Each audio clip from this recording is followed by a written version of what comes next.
Hi everyone, so here we are back with chapter 2 of Gordon Allport's The Individual and His Religion. Oh my goodness, what a chapter. Allport is a humanist, and he's taking a humanist perspective on things, and part of this is to look at what he calls the religion of youth, to talk about the experience of religion from the earliest years until adulthood, through adulthood. And he describes transitions that take place, an evolution of religious attitudes, religious sentiment, religious practices that exist from childhood through adulthood. And after looking, he doesn't just surmise this by coming up with some sort of armchair theory alone. He speculates, he thinks, he takes things into consideration, but what he's really doing, the way he got his information, was through a study, through a research study that he conducted on undergraduate students. If you read the footnotes, he'll describe his studies came from over 400 students who received questionnaires on their religious beliefs and their religious sentiments and their religious practices and their upbringing and their relationship with their parents, all those sorts of things. So let's dig in and see what he saw based on individuals who were interviewed and received filled out questionnaires just after World War II, 1946 and 47. These were undergraduate students. Well, first, before we get into that age group, Allport describes how childhood experience of the social world and the self is different than the adult experience of the self in the world. So he's telling us we need to be careful not to confuse adult experience of the world and of social institutions such as religion as the same as a childhood experience, especially before the age of 3.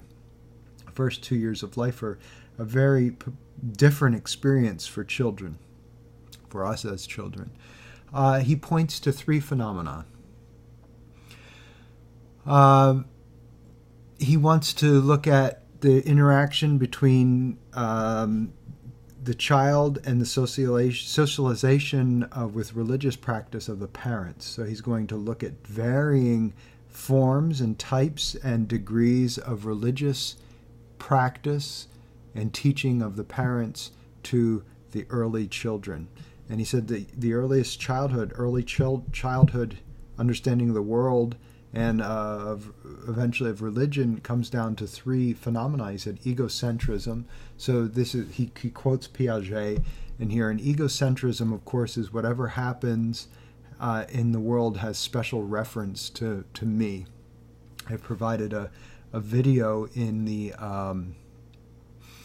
the additional Blackboard section folder of an opening to a French film called Amélie, and I think it really illustrates egocentrism and magical thinking, one of the other forms of childhood thought, that somehow things are connected in a supernatural way. And this is very much the childhood experience. He gives an example of the child who saw the Christian cross, a child named Tommy, and said that the cross was T for Tommy. This is egocentrism. It's seeing everything in the world in reference to oneself. It's interesting because we find this in some pathological adults as well. Another egocentric quality is the question why. Think about this. The question why is different from the question how. The question why has a certain built-in judgment, a certain expectation of a cause and effect relationship. This is much different than How is a descriptive question. How something works is different than why it works. Do you feel this? So he says, in this egocentric worldview, why, needing to have a reason for everything rather than understanding that there are some aspects of life that are ambiguous and indefinite. And of course, this is something, again, that can carry through into adulthood. Some adults seem to be preoccupied with the why and are very uncomfortable with the grayish ambiguities of the indefinite and seem to need to have a reason for every aspect of life. Magical thinking. It's in the video, it's seeing connections. If I think this 5 times or 20 times before the train enters here, then this will happen, etc. It's like trying to control reality through psychical or supernatural magical powers. And we see this again in the beginning of the film clip from Amelie, illustrations of it. And anthropomorphism. This is seeing human characteristics in non-human entities. So, for example, God as an old male authority figure. That would be anthropomorphism. And Allport points out that the superheroes of today, so Batman and Superman, all these folks, often become the template for the childhood understanding of God. When he wrote this book, he was referring, in the 1950s, he was referring specifically to comic books. But today, as we see, there's a lot of film and television and books and comic books and video games, a lot of media that centers around this superhero phenomenon. So the childhood interpretations are different from the adult interpretations, and children understand bits of what adults explain to them and fill in the rest with their own imaginations. And this creates a skewed understanding of the world. So maybe you can remember as a child, or maybe even as an adult, getting bits and pieces of what someone's trying to explain to you and not fully understanding everything they're saying, so you're filling in the gaps with your own unique worldview. Allport tells us that we are not born with religion, just as we're not born with the self, the sense of self. These are both things that are socialized. We learn our sense of self. Despite the fact that it feels as if the self is something that's fundamental, this is something that's learned.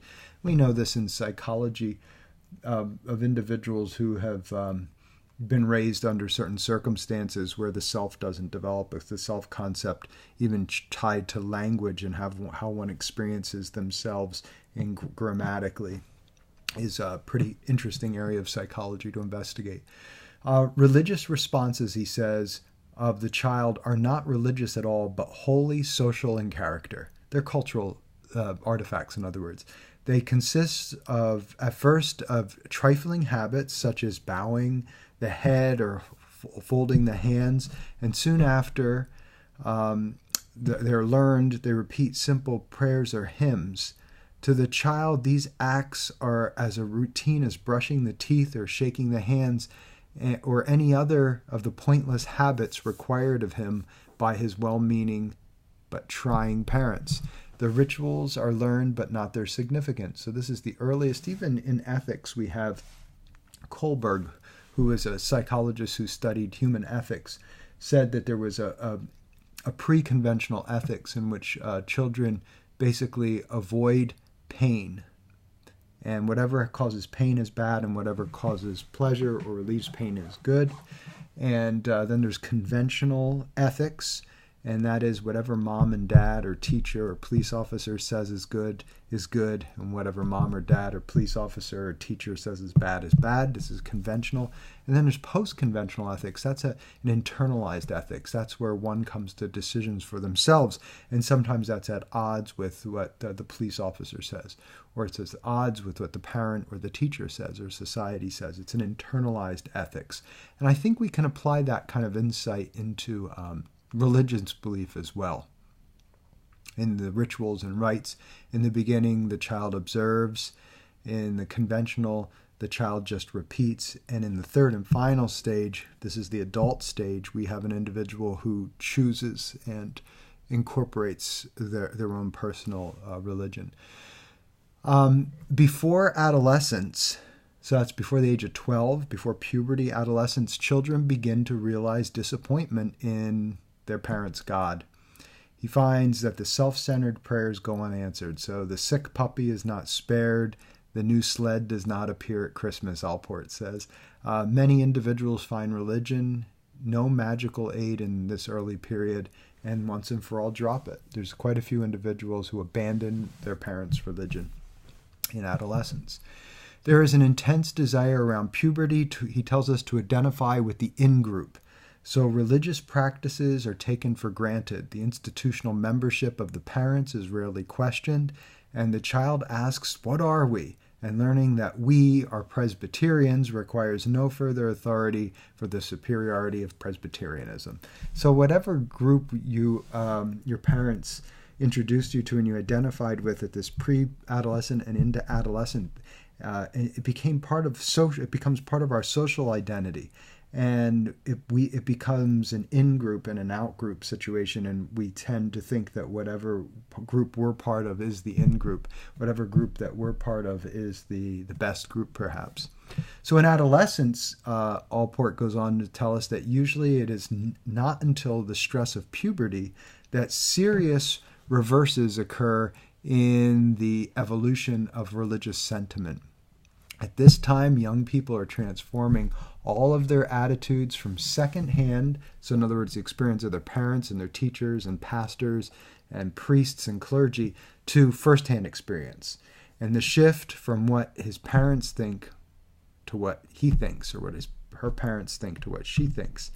This can be as fluid and easy transition, or it can be a rebellious transition. So some children just develop their own religiosity or abandon the religion on their own, and there's no big struggle here. There's no rebellion of sorts. It's just a natural kind of evolution, and others go through a rebellious anything against what the parents believe, striking out for their own autonomous volition.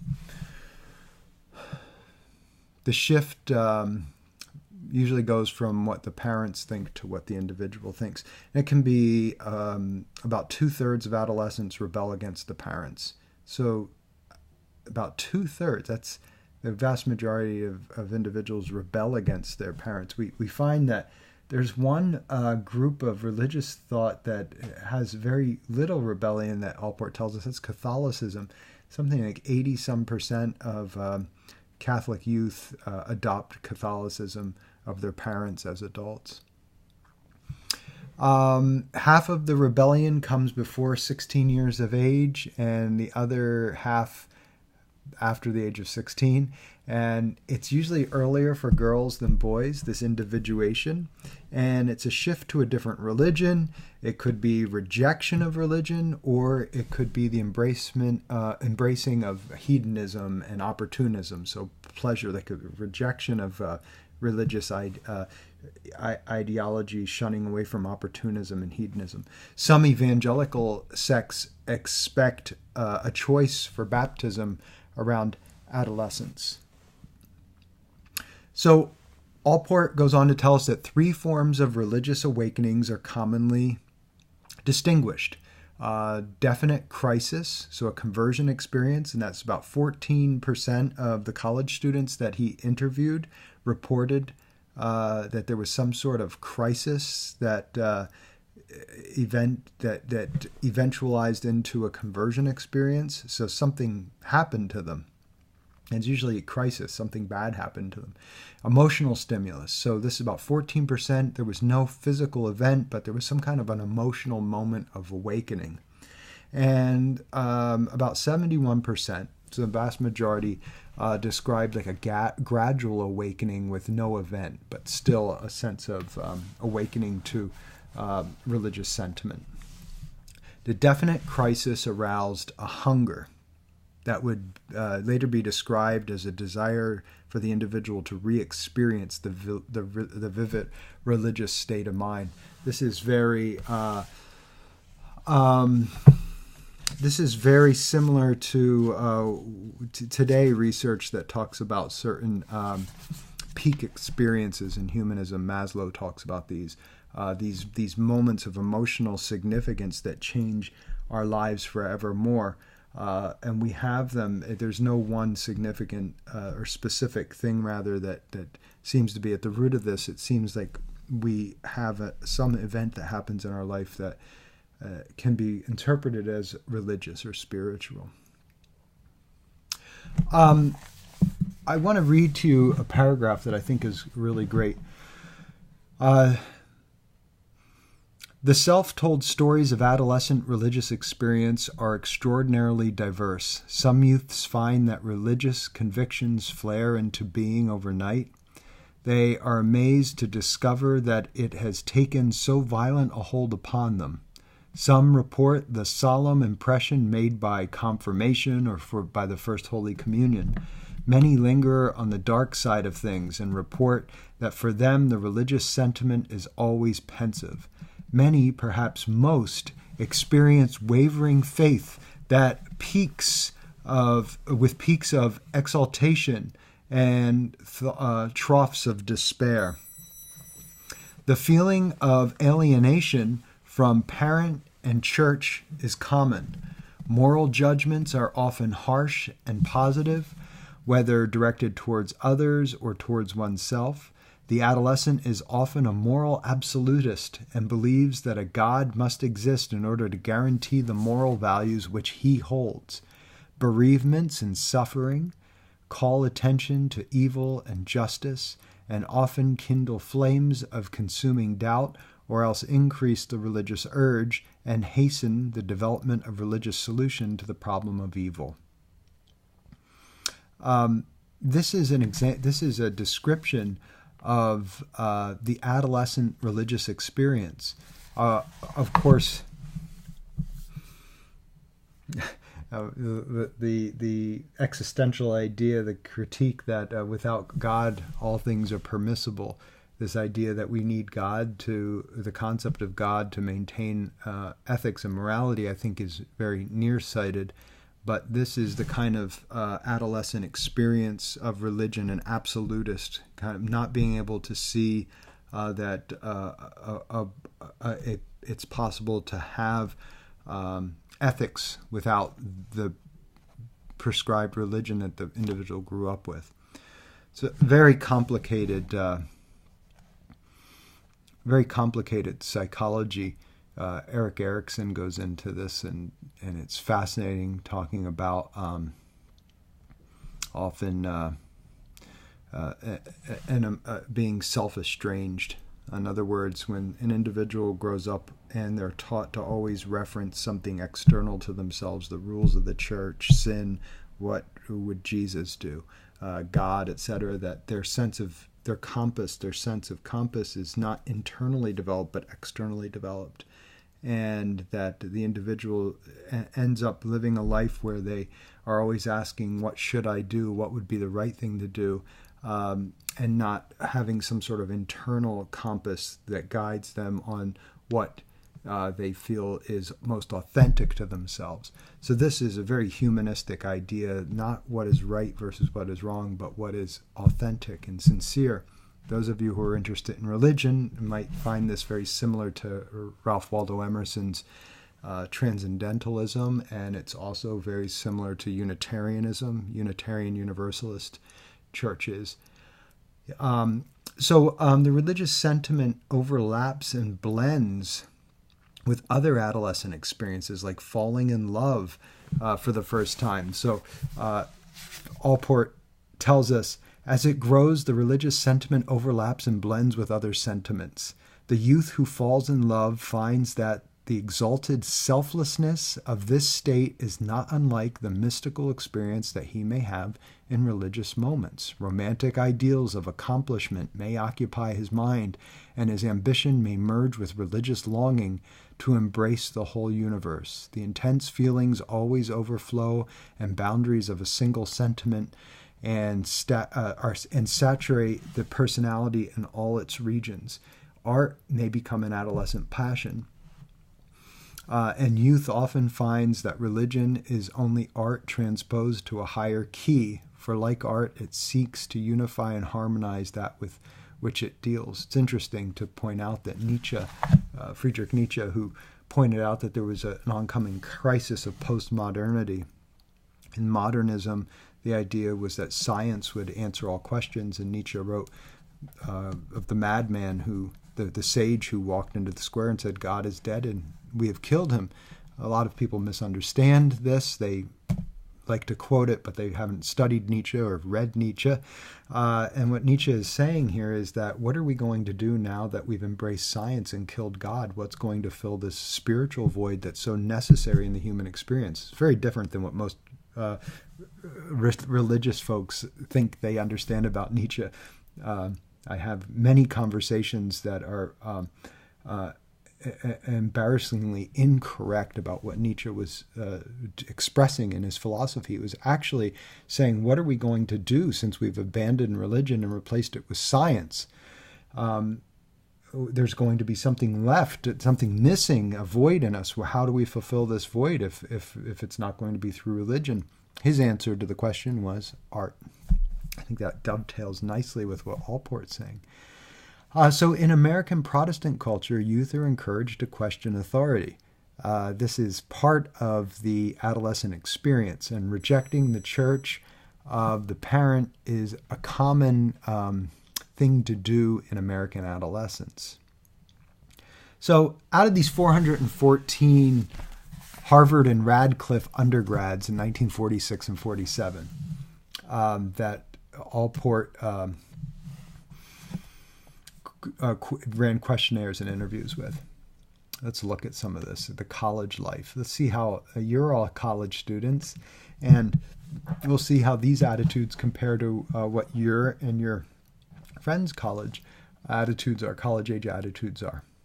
These were all Harvard students and Radcliffe students, males and females, and they were post-World War II. Some of them were veterans from World War II, which he actually spends a whole section in this chapter discussing how a war experience affected religious belief in individuals. He investigated that. So 2/3 of these were World War II veterans. So this would have been the GI Bill, probably the individuals coming back from being from war, from combat, GIs, and going to college under the GI Bill. Do you feel that, he asked the question, do you feel that you require some form of religious orientation or belief in order to achieve a full, mature philosophy of life? And this is what the responses were.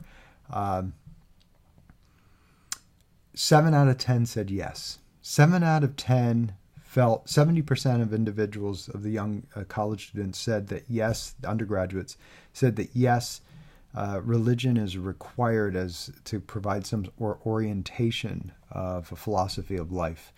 In the 20s, in age 20, the years of the 20s, 20 to 29 years old, the focus is frequently on self-determination and separation from the parents' ideology. So you have to keep in mind that, oh boy, do you know how maybe some of you are in your 20s, teens maybe, in 20s, and maybe right now is a time where you're really questioning how you were brought up and what your parents' beliefs are. You'll notice a lot of folks, not everyone, of course, this isn't hard science, but you'll notice that in the 30s, people start to reconcile a little more with their parents often. And it's been my experience, and Allport points this out, as we get older, we begin to see that there was some wisdom in what our parents had to say. It's so difficult to see in our 20s, and it's mostly not to do with what our parents have to say. I think it has more to do perhaps with our strong desire to be our own people in our 20s. And that sometimes means rejecting anything that comes from our parents. As we get older, we begin to see that there was some wisdom in what they had to say. We might not agree with all of their conclusions or everything, but we begin to respect it and understand that there are things that that people in their 60s or 70s or 50s, 60s, 70s, maybe even their 40s, say to individuals in their 20s and individuals in their teens and 20s roll their eyes. And then when we get to from our teens and our 20s to our 40s, 50s, 60s, and 70s, we understand that there were reasons that we didn't understand at that time. And the only way we can come to understand those reasons is by living through it. This is one of the interesting things about a life, and I think it's quite personal for me as I'm entering into middle age. I'm 44 years old at this recording, and I am aware that there are things that I had to live through in order to get it or be open to it, at least. Things that in my 20s people told me that I was like, yeah, you say that because you're old, and my circumstances are different. But the interesting aspect is that even though momentarily the circumstances are different, eventually the circumstances won't be different. And the things that are discussed by someone in their 50s, 60s, 70s are looked at with the wisdom of hindsight. And often they are things that we benefit only from taking consideration of in our 20s, when they seem most or least relevant. So it's a very fascinating thing to think about, that when we hear people tell us stuff, older folks, it doesn't mean that everybody who's older has the wisdom to tell us things that we should listen to or follow, but to at least consider and think in terms of our lives in our teens and 20s, and decisions we make and things that we do, practices that we adopt at that point, may not have significance in the 20s at the moment, but they will have long-term significance, and often those long-term consequences are irreversible. So I think it's good to remain open to hear what older folks have to say. They're speaking from a spot that we cannot imagine at this moment. It's funny because I'm probably 20 years older than most of you, many of you, I know, and some of you may be older than me. I don't know, but hopefully you'll be able to dig what I'm talking about here. And it's a good practice to just remain open and not resist the advice that's offered to us or the wisdom that's offered to us from folks that are older. Doesn't mean we have to adopt it wholesale, but there might be something to it. And keeping in mind that in our teens and 20s, we have such a strong desire to break out as our own independent, autonomous, volitional individuals, that may actually be an encumbrance. It might actually, our strong need to be an individual might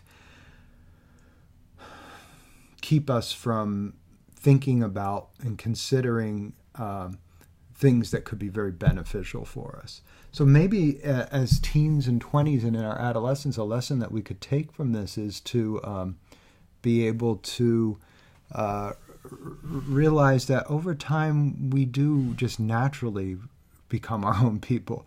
I mean, the striving in adolescence and teens and in 20s to make ourselves so markedly different from our parents.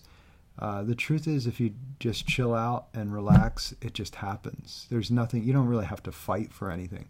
I mean, of course, you do know there are adults who are still have completely emotionally self-estranged. They have no idea who they are. They are whomever their husband or wife wants them to be. They're whomever their parents want them to be. They're whomever their bosses or friends or society or culture want.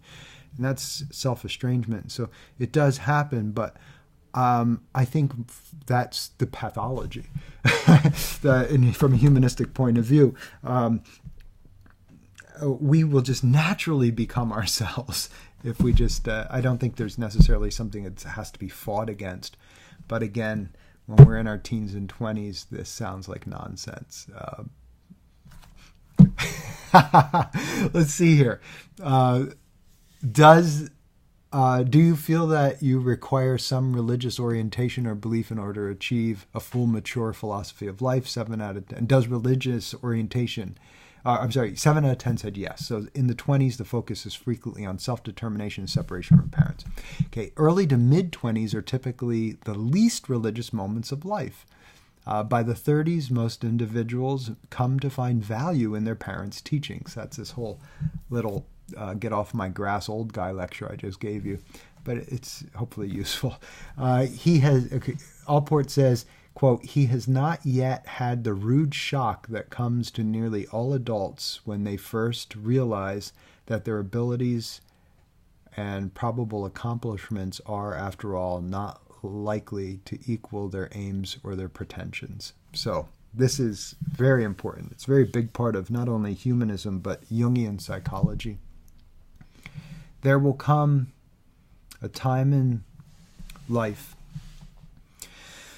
and it typically happens in the mid-30s, around 35, 36, 37, in this area, 34, where you start to realize something. A great shock hits you, that many of the aspects of things that you thought were likely in your life will not take place. In your 20s, everything's a possibility. As we get older, everything's a possibility, as we get older, those possibilities decline. And the probabilities. Now, this isn't bad news. This is actually, it can be a relief. It can be a joy, because suddenly you can enjoy doing things for the sake of doing them rather than for the sake of achievement. But the interesting thing that happens, as Allport points out, is as the potentials, the possibilities of what can happen in our lives narrows, our successes, there'll be unexpected things. Great things are going to happen in your life and continue to happen in my life that we can never have dreamed of, that we never saw coming. It just slaps us and says, my goodness, how did this happen? And we become so joyous about it. And there are going to be sorrowful letdowns, disappointments that you can't even imagine at this point too. But there are certain things, as Allport puts it, the shock that comes to nearly all adults when they realize that their abilities and hopes for accomplishments are not equal to their aims and their pretensions. So in other words, a lot of the things that you think you want to take place won't take place. And some of it will, but some of it won't. A lot of it won't, actually. And at that moment, something happens. A shift in understanding, a shift in worldview, and this is often synchronized with a renewed desire for spirituality. Interesting stuff. In the early 20s, there's typically no husband, no wife, no spouse to influence one's thinking. Typically, as Allport points out, women tend to be more affiliated with religion than men, at least in his survey in the 1946, 47, 1950s period. And when we get into a relationship, the beliefs of the other will necessarily have an impact on us. If we're not in this kind of marriage or a serious relationship, we don't have necessarily that expectation for some sort of religious or spiritual belief. How about having children? Having children is another factor. Once we have children, there are some individuals that want to continue some family tradition of religious practice or feel obligated to introduce their children to these religious practices. That's absent in the 20s. In the 30s, all these other factors come in. So life changes in our 30s. The way we see life, the way we view life. I'm kind of smiling and laughing because this is within the past decade, being out of my 30s now, it's really clear Allport really knew what he was talking about, at least in my experience. Allport really, in your mid-30s, something happens. The world begins to look much differently. Hopefully it looks differently after every day is over. If you're doing your reading and you're studying and talking to people and remaining open, every day changes you. By the 30s, the old folks now seem to have been acting as wisely as they could have done in the face of life's mysteries and difficulties, Allport tells us. The influence of childhood upbringing on those who deny the need for religious orientation. So 19% who 19% of those who have no use for religion as adults say that they were raised very religiously. 42% said they had some moderate religious upbringing. 33% was some slight religious upbringing, and 7% no religious upbringing. So we can't necessarily say that people who reject religion weren't raised with religion. Over half of them were. Marked to moderate, more likely to express a need for religion. So individuals who grew up with a strong religious influence, especially Roman Catholicism, and also moderate, they express a need for religion mostly in adulthood. And a slight to non-existent need is less often felt. So individuals, there is a correlation between familial pressure of religion. Exceptions are those who grew up with very religious parents, and then the children react against their parents' oppressive religiosity, and those who grew up with parents who are not religious and develop a feel or a need for religion in their lives. So these are exceptions to this general correlational trend. And 1/3 of those who grow up without religion develop interest in religion. About 15% brought up in Roman Catholicism all report a need for religion now, and it's usually 85% of those individuals usually remain in Roman Catholicism. And Judaism or liberal Protestantism, only about 40% do not feel religious sentiment. About 38% of those he researched raised non-religiously were doubtful about religion. And out of all of those questioned in the study, 18% felt that religion was an important part of their personalities. So the conclusion here, the majority of college students feel some sort of religious aspect of life has value. But what they mean by religious and to the extent of that practice varies greatly. Let's take a look how far oh my goodness, we're going up to 40 minutes here. Well, let's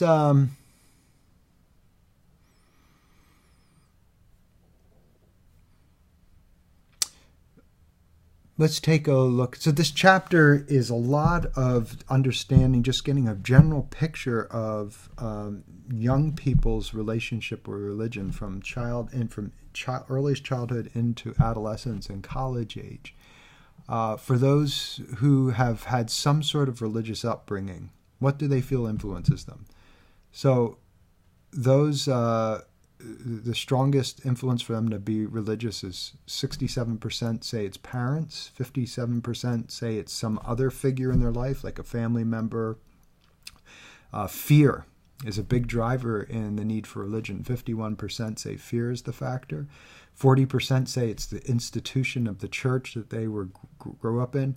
An expression of gratitude. This is something even Allport points out in his book, that we don't often, when people will say that they're grateful, they want to express gratitude.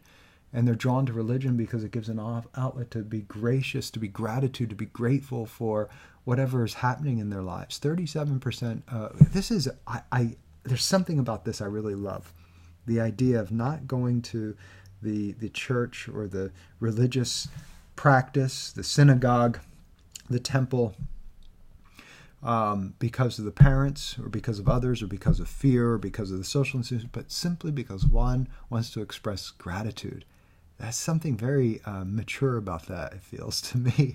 Aesthetic appeal and reading. So 37%, oh my goodness, if you spend time going into different religious experiences. For example, I spent years going to different places of worship. And I remember being most moved in Eastern Orthodox Christianity and in Jewish temple, in Judaism, in the synagogue. There's something about the aesthetic appeal, about the smells, the sights, the sounds, the ambiance of the whole situation. And 37% of people are drawn into that. I also experienced this in Zen settings. Conformity and tradition, 27% feel that they are expected to because that's part of their culture. Sorrow or loss, 18%. I once remember having a conversation with someone who told me that their main reason for being involved in their faith was due to the loss of their husband. Mystical experiences, Maslow calls these peak experiences, these moments of transformation in our lives. 17% of folks experience some sort of mystical experience that brings them into religion. And sexual turmoil, Freud's favorite, 16%, which is pretty low. 16% feel that sexual turmoil brings them to religion. Interestingly enough, it's typically, often Freud would argue, it's the religion itself that causes the sexual turmoil. How in general does the taboos and the sin orientation, how in general does the firmness of your belief in religion compare with your mother's beliefs? So this looks at he goes in to look at the relationship between the mother and father's strength of belief and the children's strength of belief, and the children's perception of their strength of belief compared to their parents' strength of belief. I'm going to let you look at that. Boy, there's so many good things left. So read this chapter. I like this quote, John Dewey's take on religion. It's a very humanist take on religion. Most subscribe to this humanistic approach, but even though they hold very strong religious beliefs, they still agree with this. Allport points out that this is an inconsistency in their beliefs, but John Dewey's quote, this is great. If religion is to play a useful role in life, it should be regarded entirely as a natural human function. It should have nothing to do with the supernatural notions. That's John Dewey. And he's a pragmatist, so he's saying, take what's useful from religion and embrace it, and leave behind what's not useful. There's a great summary at the end of the chapter. Allport points out the dangers of not being educated in world religious beliefs, and he fears that most college students are very ignorant to the different belief systems around the world, and he feels that we need to understand belief systems. And finally, he offers a great summary on the effects of World War II, the effects of war on the individual, which I feel very neglectful for not sharing these thoughts with you, but we're going so long on this video that I want to make it practical for you. So read them yourselves. It's pretty straightforward how he explains it, and you may be surprised at some of the individual effects that the experience of war has had. For some individuals, it has reinforced their religious beliefs. For some individuals, it has destroyed any religious belief. For other individuals, it has been the impetus that awakens an unknown religious belief. So you read about that more specifically and what he found based on this 1946-47 research that he did on undergraduates. Okay, enjoy reading chapter 2. I look forward to hearing your thoughts on the assignment.